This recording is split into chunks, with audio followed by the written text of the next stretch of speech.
Taha Edugen Show. So kembali lagi bersama saya dan anak buah saya. Okey, saya selaku eksper dakwah. Okey, seterusnya saya akan melakukan Edugen yang bertajuk Zulhijjah. Okey, semua dah ready ke? Ya. Alhamdulillah. Okey, so jom. Soalan pertama. Zulhijjah bulan keberapa dalam kalender Islam? Saya Ustaz. Bulan ke-12. Betul. Okey, soalan seterusnya.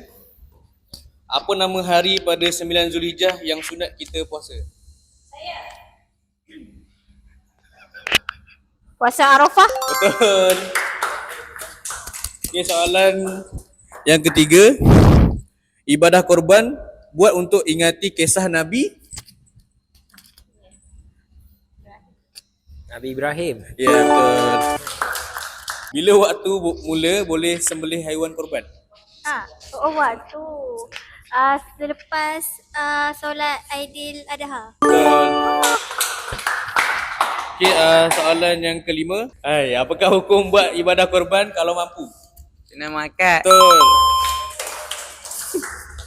Okey, soalan yang keenam. Hari Tasyrik jatuh pada tarikh berapa? Aziz. Anak.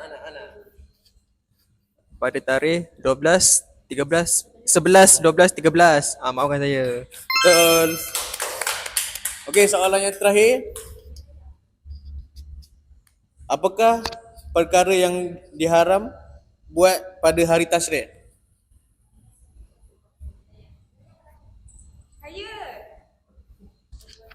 Berpuasa. Betul. Okey, so alhamdulillah telah habis Edugen kita pada episod kali ini. Okey kan, macam mana kan? Besar.